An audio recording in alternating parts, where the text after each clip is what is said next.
Welcome, Comic Corner, Agents of Fandom Network. I'm Damon. I'm AF. And I'm TJ AKA Fat Thor. We did it. We're speeding through this. We got a big show for you today. Enter the Elite 8. DCKO is here. Behold the vision and new issue of the Ultimates and Space Ghost, of course, for your weekly dose of Pepos. I kind of like how we made that a thing. But let's get into some news that kind of came out yesterday.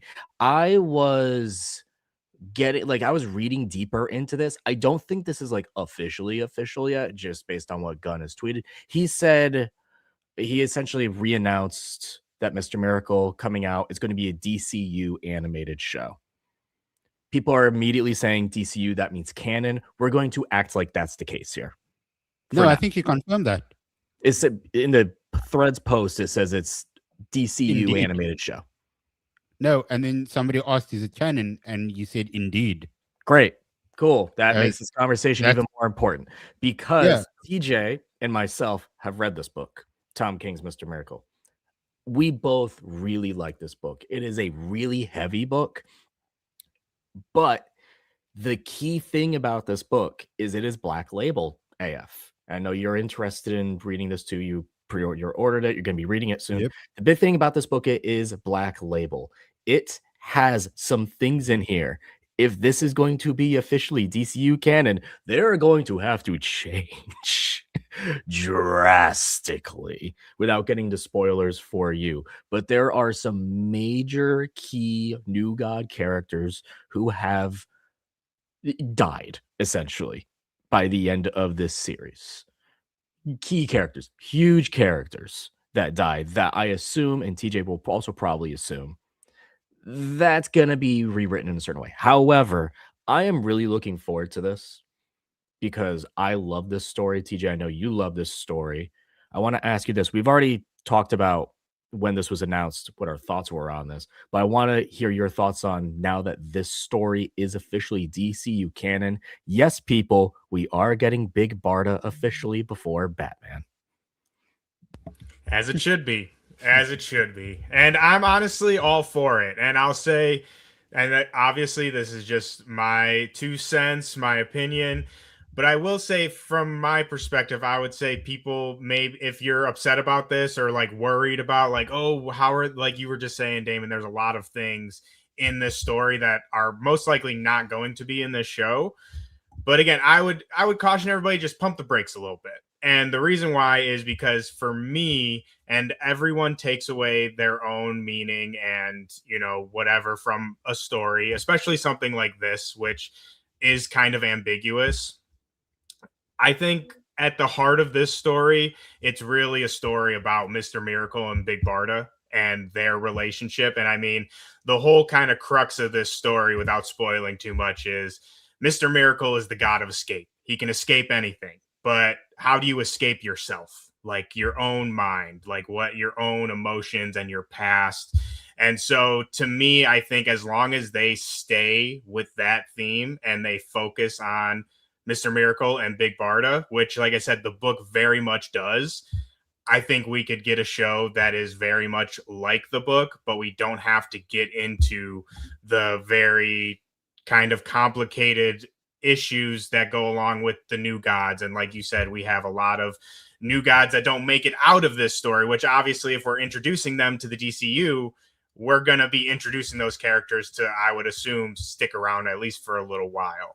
So honestly, I feel like if you really break it down, the stuff with Darkseid and, you know, the other new gods are really kind of set dressings in order to, like I said, push the narrative of Scott's emotional state of coming to terms with his past and what his future could be. So again, as long as they stick with that, I think we could have, like I said, a show that is very much like the book, but can also exist and live in this new DCU. AF, what are your thoughts on this book, the story with Mr. Miracle, with Big Barda, the new gods being DCU canon? I'm intrigued, like judging on everything that you guys are saying, but also I know that everything these days aren't fully adapted. Like it's not like a full adaptation of the source material. So it could just be a loose adaptation. James Gunn hasn't really said it's going to be a complete replica of this book. So you guys are saying about like there might be some changes. There definitely will be changes because every story, and I think that's what they did with Supergirl, Woman of Tomorrow as well. That's why the name of the movie changed from Woman of Tomorrow to just Supergirl. So I think whatever James Gunn is going to be doing, he does these adaptations, but it's more what can work on screen, what can work within the DCU Mhm. compared. Okay, we're going to take the entire thing 100% from source material and we're going to adapt that. And he's never ever done that. And I honestly think that would be lame. Like, I don't know. In my opinion, they should be different. Like, if I want to read the book, I'll read the book. Like, I'm Yeah, tuning into the show to get like the feeling I did from the book, but I like things that are different. You know, again, yeah, 100%. take some creative differences to focus on a character that maybe didn't get enough time in the book. It's kind of different, but I've been reading a lot of Stephen King recently and like going and watching the adaptations of it after I finished the book. And again, I appreciate the differences because it makes it a whole, almost like a whole new experience. So yeah, Yeah. I'm not surprised they're going to change things, and I'm honestly for the change as long as they don't do something like insanely crazy. Don't mess with Big Barda. That's all I'll say. I feel like many people would be up in arms if they did something major to Big Barda by the end of this show. Last DC question: does this royalty. make you more or less excited now that it is officially DCU canon? Av, I'll start with you first. Yeah, dude, if we are getting the new gods this early in the DCU, hell yeah. Like I'm psyched for that, dude. I feel like there's so many new gods that we can touch on, and I saw in the threads comments people are like, oh, we're gonna see Darkseid. I'm like, okay, dude, there's more to new gods than just Darkseid. So Yes, Darkseid does, I will say, play a very major yeah, role in this story. yeah, but fair enough. But like I'm glad that we're giving the other new gods like the law more room to breathe rather than just like, oh, here's Darkseid. He's going to be the big bad that all the heroes are going to be up against. Like, give the other guys their spotlight and let it breathe nicely. 100%. I couldn't agree. Everyone who watches this show and every time we've brought up New Gods knows I am a massive Kirby fan. I love the New Gods, and it's a property I feel never has gotten the love it should have. I think I personally am super psyched for not only the project, but just I am probably most excited for it to be canon in the DCU because I think there's just such a wealth of characters that people just have no idea about. And if they do it right, they could be a really great addition to the DCU, not only with this show, but moving forward, after we get whatever. I think it'll be great. And selfishly, it could be the Eternals project that the Eternals project wasn't, which I'm a huge Kirby fan, so I love the Eternals and the Fourth World pretty equally. And I hated how no one else loved that movie as much as I did. So hopefully people can latch on to the Fourth World a little bit more than Eternals. And my heart can be happy for our good old pal Jack. I do think it is interesting, as I was just about to finish up on that point, that the big hive mind, apparently everyone just has like the same thoughts these days. You hear one thing, you're like, I agree with that. And that becomes my entire thought now. I don't have any original thoughts. And the hive mind thought about Eternals, apparently, is it should have been a Disney Plus show. All right. Like, so I do I find don't it. necessarily disagree with. I almost just push back about it now just because that just became the hive mind thought, Yeah, true. honestly. So I do think it is a bit funny that like the first time we were really getting the new gods in the new DCO, it is in an HBO Max, whatever the streaming service is going to be, Yeah. show. Netflix, Hey, whatever. Yeah. learn from others' mistakes, right? I do find that funny. Do we know where this is in production? Is he still writing the scripts? Is it Still in writing. production? They Tom King has said they are in the midst of casting, and I do want to just quickly point out that gone all the way back when I think we do need to take this with a bit of grain of salt here.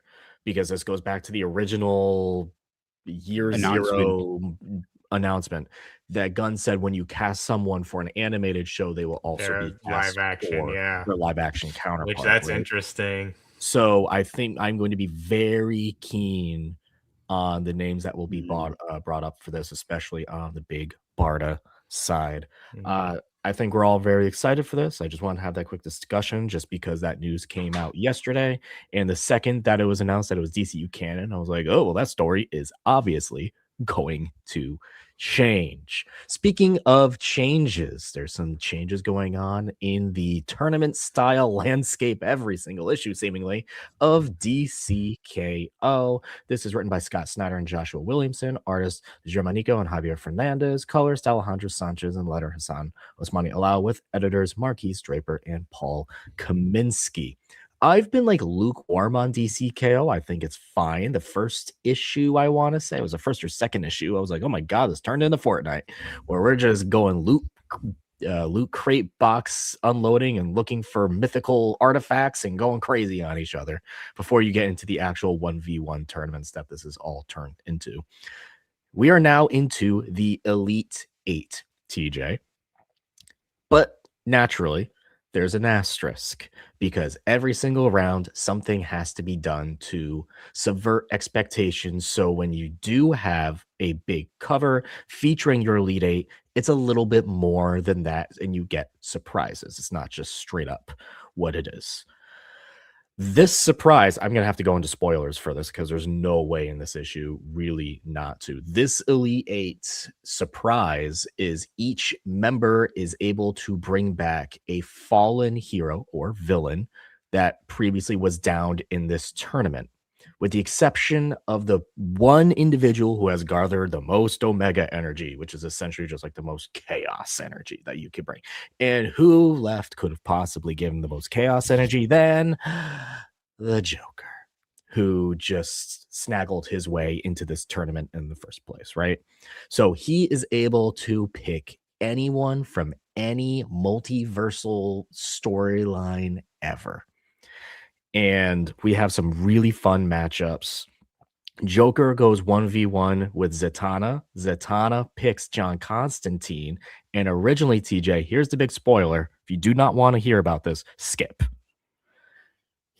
Joker picks the Batman Who Laughs.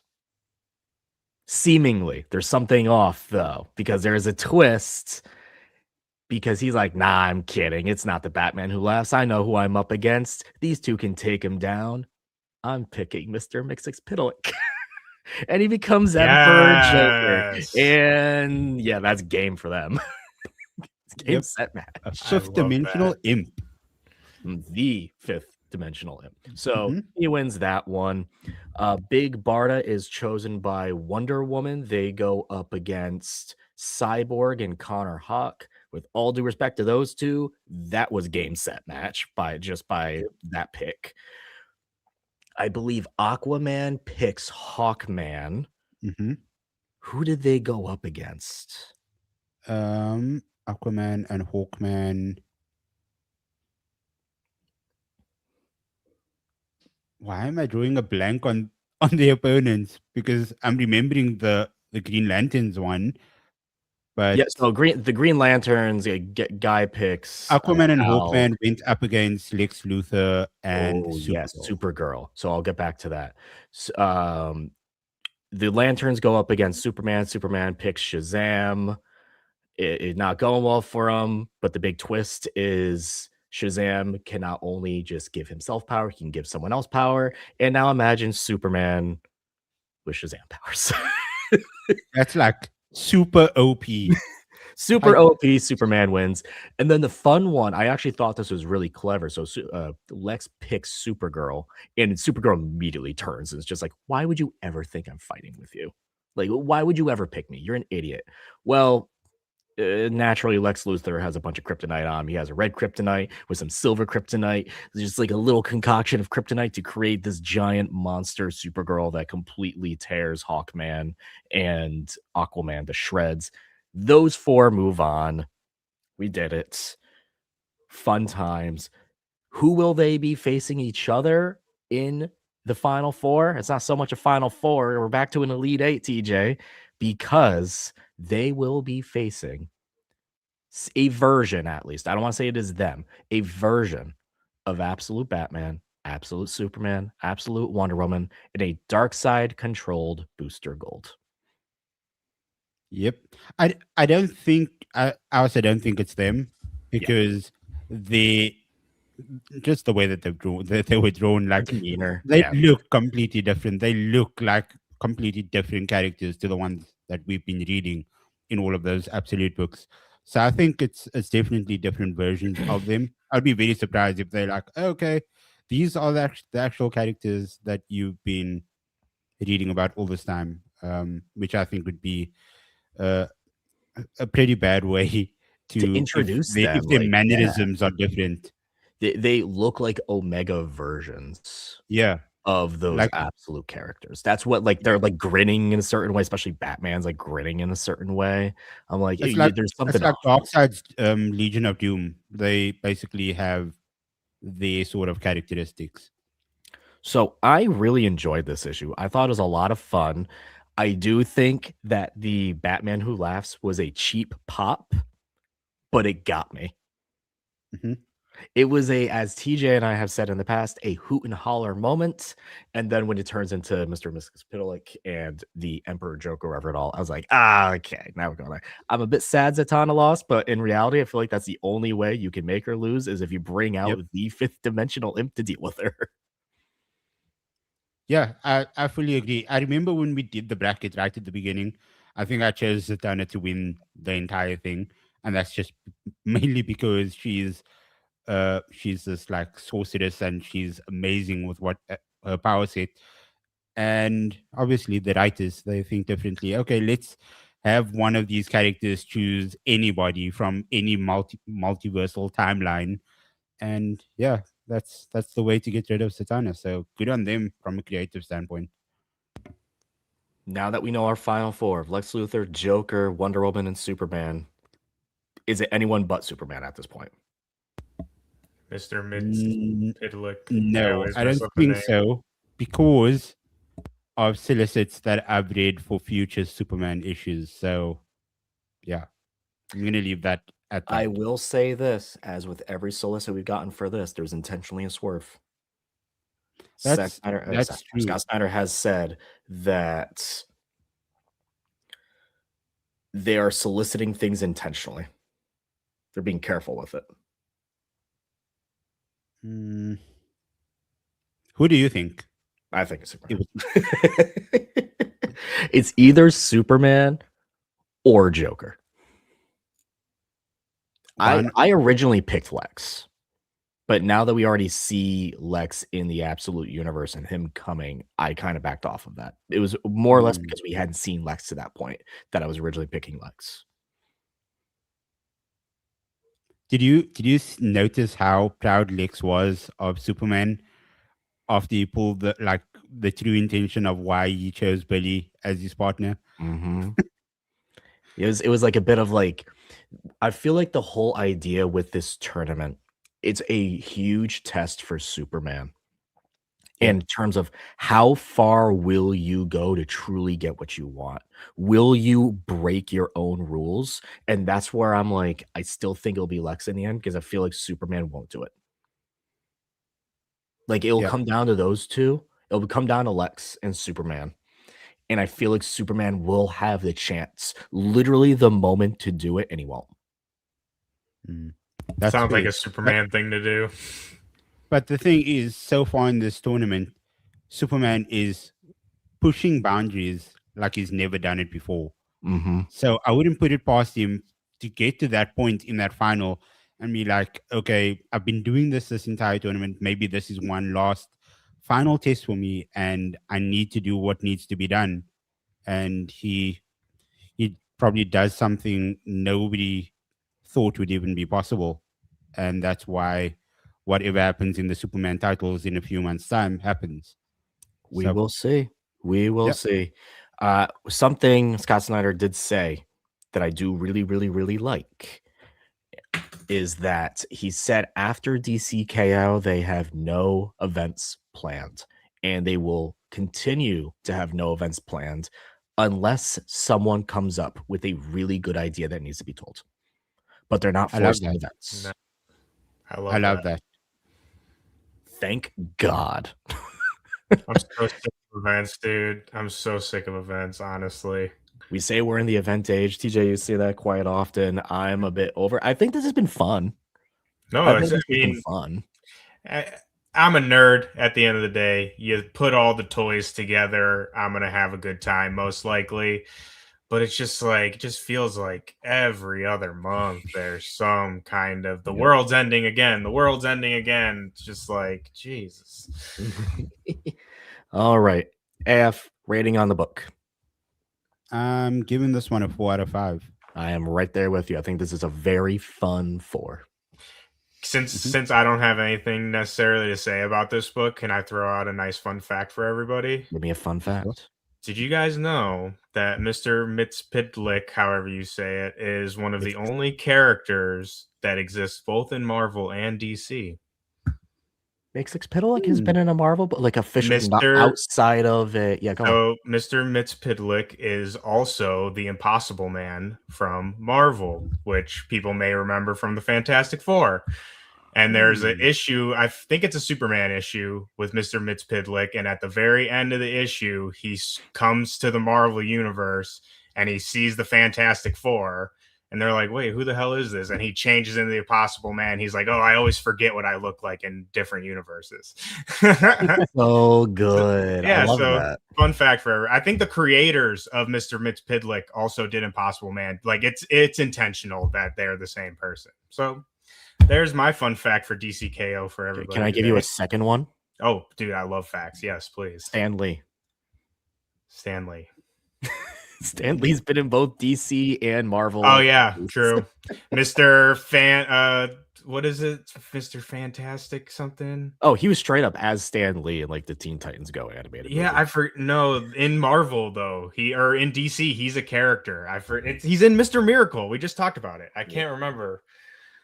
Yes. I'm about to look right now. What is his fucking name? He's a character in that book. You're right. Yes, it's what Oh is man, it? I hope they do that. Jack Kirby literally created a character to like as a fuck you to Stan. You think that they do an animated version of him? He is a character in that Mr. Miracle book. Yes. Oh, nice. The hell is he? Yeah. That'd be pretty cool.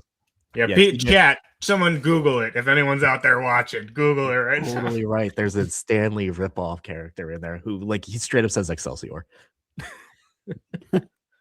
Okay. On the Marvel side, while TJ is also looking up what Stanley's DC alter ego name is, as he has his book in front of him nicely, very kindly. This is The Ultimates, written by Dennis Camp, artist Phil Noto, colorist Edgar Delgado, and letterer Travis Lanham. Ultimates number 20. We are in the midst of Ultimate Endgame, which is what I've been liking about these Ultimate books.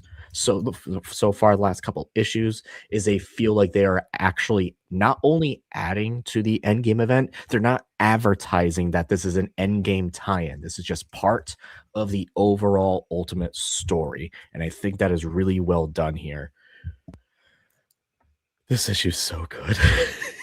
So damn good. Funky Flashman, by the way, is the DC character who's supposed to be Stanley. Funky Flashman. God, this book is so good.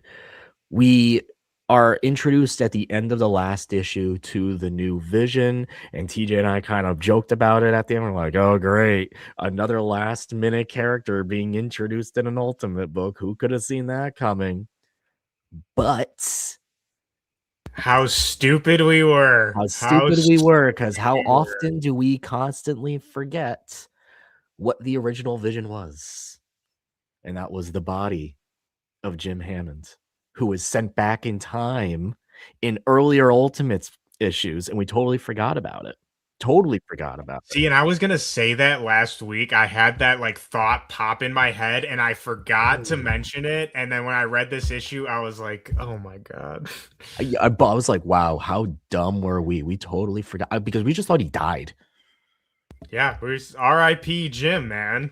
We thought he died. Nope. He went back in time, was working secretly. Oh my Honestly, it god. makes me feel even more stupid. He's an android. He can't. How do you kill an android? He was Come on. secretly working deep within the city of Detroit to come up with a secret idea on how to fight back against the maker and specifically um Fury. It's so good. It's so give Dennis Camp like a microphone and I will follow that man into battle. The way he writes, Literally. it's so unsubtle to today's times, but it doesn't matter if it's unsubtle if it's really good. And it's just really good. So quick spoiler, w they turn the city of Detroit into anti-war machine. So sick, dude. This issue, I feel like almost every other page I turned, I was like, "Holy crap!" You So know, it good. was just hit after hit after hit. This, I mean, probably one of my favorites of the 20. I also totally forgot this is so funny. It's so meta. When Jim Hammond is becoming the Vision, he's like literally I'm so taking glad you his brought this face up. off. You know exactly what So I'm talking glad. about. I was He's gonna bring taking this his up face off and he's putting new faces on, straight up quoting the Ship of Theseus lines from From WandaVision. WandaVision. Yeah, I was like, this is gonna piss people off so bad as soon as I read it. I loved it. I loved it. It works so well. Well, And and it it's just like, it makes like that line just fits the Vision so mhm. well. Well, and I know already. I see people bitching about it in my mind right now, but it's like it's good writing's good writing, dude. Like that speech in WandaVision, even if you hated that show, like that's just such a well written scene. So, like I said, good writing's good writing, man, and it works in the show and it works here in the book. I loved it. I thought it was great. He talks about the number of times he's had to kill different robotic versions of Nick Fury because in the Ultimate Universe, Nick Fury is just a bunch of robots that all share the same kind of like memories. But whenever one dies and new one's built, he always forgets. And it's just kind of like starting from a new point. So every time he looks at the Vision, he's like, "Do I know you?" And he's like, "No, but I do." And he kills him again. See, and something else I love about this too is like I said, it's like every other page, you're just boom, boom, like let's go. And I feel like if you've really been following this series, and we've talked about this before, Mhm. it feels like up until now, we have always been on the back foot. Like the Ultimates, all the heroes, even the Ultimate Network, we've been on the back foot this entire time. We try like they went after Hulk and that ended disastrously, but this was like it's finally working. You know, like this was like one of the first times the Ultimates were not on the back foot. We were steps ahead. Yeah. And I just thought that was so cool. And especially since we're in the end game now, Yeah. it's like, yes, like this is the switch we needed. This is the whole turning point of this entire war or whatever. 10 Tyrese out of totally 10. agrees, says Ultimates 20 proves Dennis Camp said that Endgame will be an epic global scale certified storytelling 6160 entering World War III. Dennis Camp writes an excellent superhero comic. Totally agree. And yes, Yes. there's a very, very subtle, not subtle, a very, very small Secret Wars line in there where the now Vision says him and Fury have been fighting their own secret war over the last 6 decades. So good. So maybe we won't be getting Ultimate Secret Wars. I cannot. We need to do like just a podcast just about this book. It's just It's so fantastic. good. It's 10 out of 10, 5 out of 5, 5 whatever scale we're using today. 5-star. Yeah. Stars, points, whatever. Give it all, everything. So good. So good. I'm going to hand it to AF now to talk about a book that came out last week. What is the finale of a book we have been talking about? This is Cheetah and Cheshire, Rob the Justice League. This is written by Greg Rucka, artist Nicola Scott, colorist Anna Kwok, letterer Corey Pateri, and editors Jessica Barbe and Rob Levin. I will quickly shout out before I give AF the mic. I am very excited for Greg Rucka's new run on Batwoman.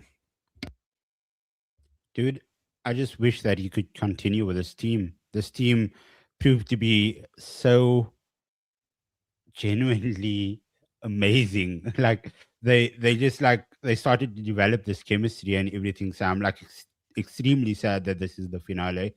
But where we left off in the previous issue, they ended up getting the power bank from the watchtower. Um, Clarion basically teleported them out, and I think I mentioned to you guys that Clarion basically snitched on them to Black Adam. So Adam got his team together, Solomon Grundy, Papa Midnight, all of these guys to basically hijack the power bank. And after they left the watchtower, all of the Justice League heroes, they scrambling around trying to see what they ended up taking and why they were there. They found out that okay, they went for the power bank, and because Clarion used witch energy to get them out, Satana was able to track them.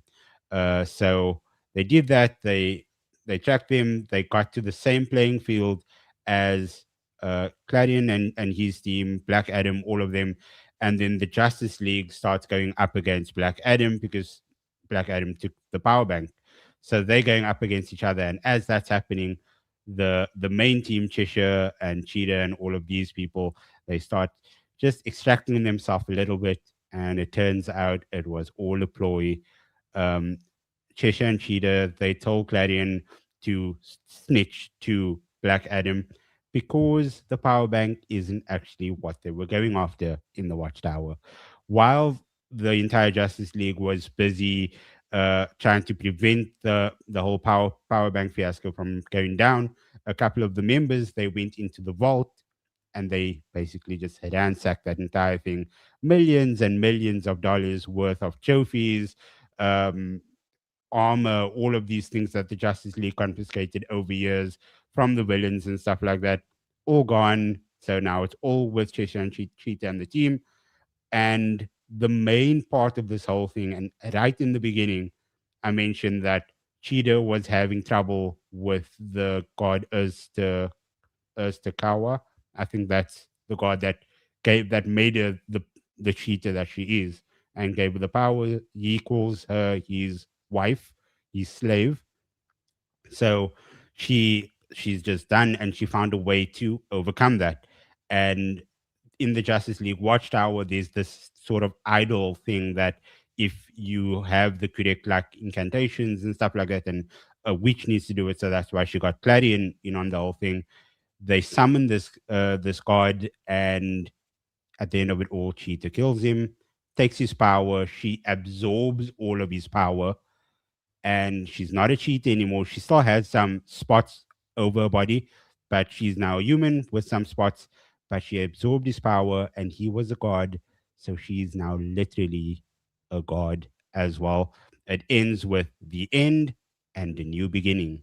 So I'm pretty curious to see what they do with Cheetah now, because there's definitely no way that she's going to be turning over a new leaf and being a good person. She just stole gazillion dollars worth of trophies from the Justice League. So yeah, I'm curious to see what they do. The art in this is phenomenal. Like every single page, the art is so great. Greg Rucka's writing is amazing, and Damon, I think uh, at the start of this or a few weeks ago, like you sent me a TikTok about um, Alia Ratko, who is Nissa Ratko's daughter. In here, it's basically revealed that she is a member of the LGBTQ community as well. So there's the I think she's a bi member and she's a trans member as well. So yeah, it's pretty cool to see spotlight on characters like that as well.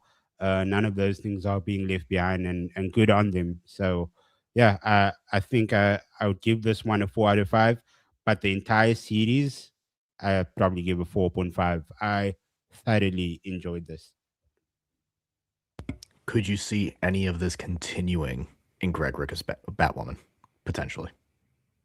I could see Alia probably coming um, in that book, because at the end of this, she is like, "Oh, I have to go find my mom. I haven't seen her in eons." So there could be some sort of crossover from that point of view. And I think a lot of people have taken to this character. Like, she's a really, really fun character to read. So I wouldn't be surprised if he includes her in future issues. All right, there we go. TJ, you do it today. Space Ghost.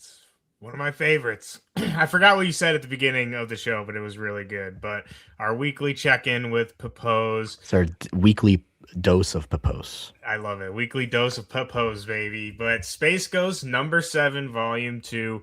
Another great adventure with the Ghost crew. We got Space Ghost, we got Jan, we got Jace, and we have Blip.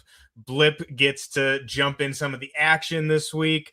And it's just, again, a great, fun, exciting issue. I do want to highlight this week, which I feel like I don't highlight enough, Jonathan Lau on art, because the art is just absolutely stunning. We get a really great couple splash pages in here that are just like, I want to put one on my wall.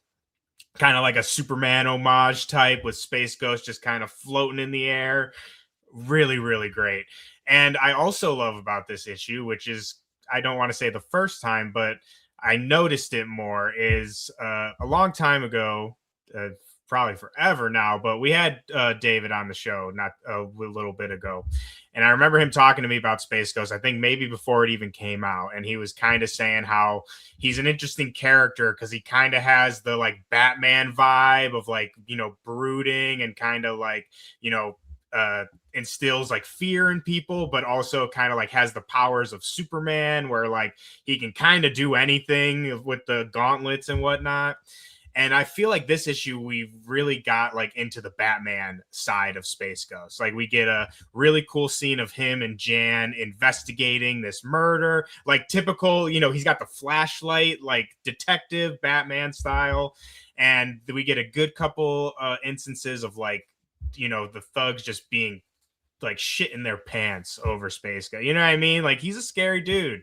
So yeah, I really love this issue. Keeps with the classic adventure fun we've been loving about this series, but feel like we're kind of also dipping into more sides of Space Ghost, seeing, you know, more of him being a complete character instead of just the guy who flies in, saves Jan and Jace, and then, you know, fucks off. So yeah, I love this book. I love it every week, and I again cannot recommend it enough to everybody. Give me a rating. Honestly, I'm gonna give it a 5 because I mean it's just a great issue. It kind of had everything for me. It had the, like I say all the time, it had the fun, it had the adventure. We also get a new villain that Papose kind of very creatively gave a very strong relationship to our heroes and like has now gone bad. So I'm very interested to see where he's going to go with this new villain. And yeah, I'll give it a 5. It had everything you would want out of a Space Ghost book. All right, 5 out of 5 from David Papose's Space Ghost. And Jonathan Lau, 5 out of 5. Thank you. Space Ghost, last book of the week. This is Minor Arcana, Boom Studios, issue number 13. This is written and drawn by Jeff Lemire, colors Patricio Del Peche, and letter Steve Wands. In this issue, we follow Teresa, who is a real psychic who can actually see into things, and she is looking for someone. She is looking for a new friend in town, her brother Jason, who is just MIA. We've been looking for this guy for months. We finally find him in this issue, and it seems like he is more than just hiding from his family. He's hiding from something bigger. And that's what we get out of this issue. Each of these issues are little slow, little snippets, but very, very, very good. This is a type of book I do think reads better in trades. So I highly recommend for those who are interested in this to pick it up in trades because it is great as a collected. Month to month, again, a little slow, almost like Something is Killing the Children in terms of that pace. But when you put it all together, it's such a complete story. You're really finally starting to see 13 issues in. This character, Teresa, which TJ may remember, not the most likable person at the first few issues, start to turn and become more of the protagonist. Issue to issue comes out. This is a very long idea book. You can see in the top right hand corner, there's 4 little icons. We are on the second icon. The 4 icons seemingly are for the whole series. We're finally on the second icon. So that's just like the chapter system that we're going with here. We're almost halfway through this entire grand story that Jeff Lemire has been putting out. I give this like a 3.54 out of 5. Pretty solid issue. Again, collected, fantastic. So go check it out. The first 2 volumes, soon to be 3 volumes, are already out. I need to catch up. I did like this series, and I know how Lemire works too. I mean, if anyone's read his Moon Knight series, which you should if you have not, but it's kind of similar where I've read it in a trade, but I could have imagined if I was reading that week, month by month, I could have maybe gotten a little frustrated with it. But so I know as soon as I started the series, I knew it was going to be kind of a similar structure. So yeah, it's definitely something I want to go back to, especially in a trade form. All right. My polls next week is hilariously small. I double checked. I went back and looked to make sure I wasn't forgetting anything. I'm not. I have 2 books next week. And it's Nightwing 134. I don't know if that is the penultimate issue. I believe so. Let me double check. I think that is the penultimate issue of this entire zany arc. And it's been fantastic. I know there are some people who have dropped off of Nightwing ever since Tom Taylor left. Maybe it's because like they got the story they wanted and they're good with it. I will say this. Go back on. Read this. It is so good. It is different. It's a little bit more supernatural, but it's just incredibly well written and really picks off on a place that Dick was left off on from Tom Taylor's run and done in a really good way. And if you aren't interested in supernatural Nightwing, the next arc is very grounded, very based in Bloodhaven. And also continuing in the Ultimate Universe, Ultimate Black Panther 24 AF. What you got? Like none of my normal pulls are releasing next week, but there is one book that I want to check out, and that's DCKO Green Lantern Galactic Slam. So that's basically centered on Kyle Rayner, and he comes in with some cosmic reinforcements. So yeah, I want to check that out. Yeah, there are some like Marvel #1 starting next week, but TJ probably has those covered, if I'm not mistaken. Honestly, I don't. I need to look up what is coming new because from my polls, I just got Mortal Thor #6. I mean, I have Ultimate Black Panther as well, but you already mentioned that. There's something called Inglorious X-Force #1 starting Inglorious next week. X-Force. That's not the book I was going to suggest to him. There's a book I figured, and that is oh wait, no, that's out this week. Oh, the Doom. I was going to talk about Knoll #1. Oh, shut up, dude! Yeah, shut up! Get out of my face. There's a new Rogue starting next week as well. So a new Rogue ongoing starts next week, and then I think there's a new Psylocke starting next week as well.